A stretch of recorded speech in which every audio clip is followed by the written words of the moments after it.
Hi pretty girls. So in this video specifically, we are going to talk about facing our debt. I've grown up around the mentality of debt is just debt and it's not going to follow you to the grave.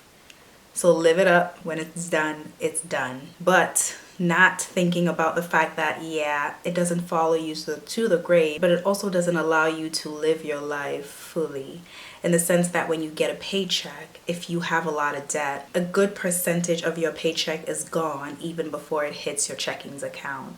So it's like you are working to pay off debt, and the rest of the money, hopefully it's enough, you're using it for upkeep.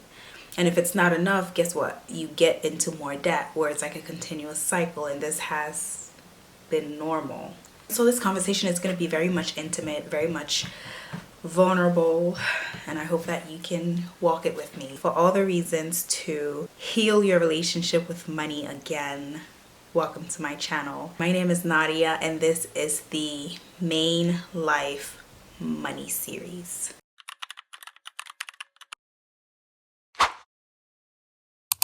I started being a good steward of my money. That's when God started blessing me in ways I could never imagine. And let me tell y'all how it comes. It came from me being a good steward of my money. It came from me deciding, okay, I don't want to be in debt no more.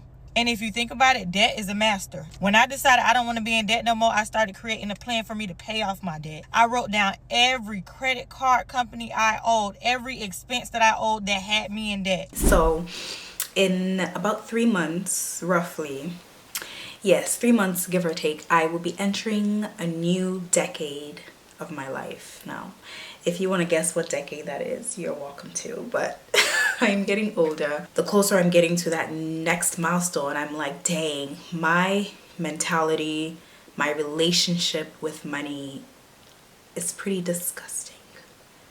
It's pretty unhealthy. It's pretty toxic. I want to be able to heal my relationship with money, to get to the point where it's like, not only do I face the issues that I have with money, but then I start to figure out a way to tackle the issues that I have with money. So I'm hoping that this series is going to be helpful to you, and if you're able to stick around, please subscribe. I think it'll be just as life-changing as the hair journey has been. I have lived around the mentality of it's okay to look rich even if you're not rich. It's the having to spend stacks on a birthday photo shoot, wanting to go to a vacation every year, wanting to be that person who has traveled all these countries, wanting to post it out there to anyone and everyone who will care to listen or double tap a post or comment on that post. You know, so just prioritizing these things at the expense of other things. Sometimes you'll like go to brunch and you'll have fun and it'll be lit, and then you'll use your credit card to pay for it, and then at the end of the month you struggle to pay your rent, struggle to pay for the necessities, where it's like we prioritize the should-haves instead of the must-haves, and this is normal. And so I've gotten to the point in my life, or I'm getting to the point in my life where it's like I want to start facing these issues that I have head on, where it's like, dang, this is really not working. And sometimes you just have to hit rock bottom before you get to that point of, I think it's okay to say, no, I can't afford brunch because I simply can't afford brunch. I think it's okay to say that, no, I can't go out because I can't afford that amount for dinner.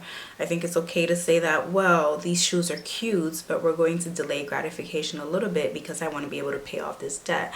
Because the more we stay in debt, the more time it takes for us to build wealth. And you know what I am so sick of? I'm so sick of working only to pay off the interest of a certain debt that I didn't even have to accrue to begin with. Every time that you pay off the money, you're not just paying off what you borrowed, but you're paying off the convenience of being able to borrow, the ability of being able to borrow. And a lot of times these interest rates are so high where no matter how much you put down, a bulk of it actually only goes to the interest rate, where it's like the principal itself or what you borrowed, snail speed, goes down to the point where it takes you years, and by the time that you finish paying off, maybe, I don't know, like an Amazon card, you realize that, wow, I spent 2 times the amount to pay off the debt than I originally borrowed. So as I am stepping into this new chapter of my life, I want to start really challenging myself to face the music, to get uncomfortable, similar to how we did with our hair journey, right? Where it's like, I don't think it's normal for something to grow out of my own scalp and for me to forcefully hide it, for something to be me, to be part of me, and for me to fully neglect it. So step one, which is the point of this video, is to really come to terms with how much I owe in consumer debt. And consumer debt is just going to focus on the credit cards, which we have normalized using because quote unquote it's meant to build credit, but then things get a little bit out of hand and it becomes less about building credit and more about maintaining a certain visual and optic look. And so what I've done recently is I've gone through my credit cards to see literally how much I owe in each of them. What are we working with, Nadia? What kind of damage have you done? Not saying that I didn't already know, but it's one of those things where you kind of know that you owe, but then you're kind of like, everybody does owe too. It's kind of this normal way of living, building credit, and then you kind of just ignore all the other toxic money behaviors that you have, which adds on to the debt, which only worsens your relationship with money. Being able to sit down, really go through all of my credit cards and say, okay, on my Amazon credit card, I owe almost $2,000. On PayPal, I owe about $600. Apple Pay, I owe almost $2,000. Capital One. So being able to list all of these into one single dashboard and then looking at the interest rates for each of these, where it's like, this is where a bulk of your money, a bulk of your paycheck is going every single month or every single paycheck, Nadia. Where it's like, until I get rid of this, I don't think I can ever start saying that I'm building wealth no matter how much I have in savings, right? So if you're still with me to this point of the video, I challenge you to do the same.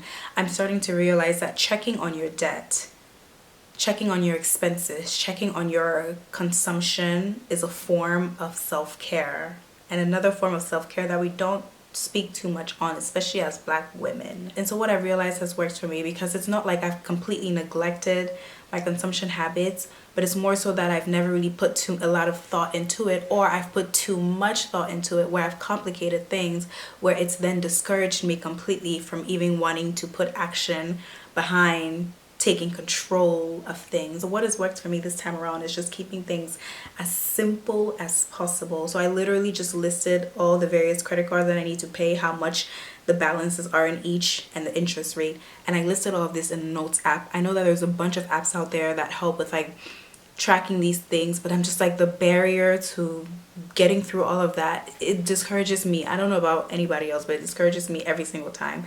And so this time around, not only have I been able to list these, but I've actually been able to pay off 2 of those credit cards, only because I know that it's so simple. If I ever wanted to look, I can just click and I'm looking at one page of all the things that I need to keep track of. My goal for making this video and sharing it with you is so that hopefully you can join me and let's do it together. The only action you're gonna have to do is literally put together how much you owe. The goal is to face the debt, face our debt. Because let me tell you, the amount of time it took me to just put this nice little paragraph, and it wasn't that it was difficult to do, it was scary to do. The amount of anxiety that just comes with, dang, this is how much I owe. But then it's crazy because anxiety, whether or not you have it, doesn't change reality. Doesn't change the fact that there is still debt that's sitting there waiting for you. It doesn't change the fact that there's interest rates on that debt that's accruing. And the longer you allow it to accrue, the longer it'll take you to pay it off, especially if you're paying just the minimum, and the more it'll cost you to pay it off, which is ultimately the bank's or the borrower's objective, because at the end of the day, this is all a business. This is episode 1. This is keeping things super simple. This is just facing the debt. How much do you owe? How much do I owe? And sitting with that. I know that it sounds super simple, but this is one of the biggest, most impactful steps of this entire journey, I feel. It kind of like evoked this emotion within me of, Nadia, like how did we get here? But I think allowing me to just sit with things It's allowing me to know how much damage I have caused. It's allowing me to know that we can take control of things again. Whereas like when I get paid, if I could use the full value of my money, I can only imagine the autonomy that I could gain, the power, the control over my finances, over my freedom I could own. If only I started normalizing that being debt free is a flex. And that's actually more of a flex than looking like I have money. And so yeah, my goal for my birthday coming up in January is not to do anything crazy. My goal is to pay off the Apple Pay card, which is almost at $2,000, and the Capital One credit card, which is at $2,500. But the big win is that I did have like a PayPal account, I had an Amazon Synchrony account, Amazon card, and I was able to clear that off. And now those two, Apple Pay, Capital One, those are the two that I want to clear off by my birthday, and my birthday is in January. So I hope that you can stick around with me through this journey. I hope that it can inspire you to start your own journey.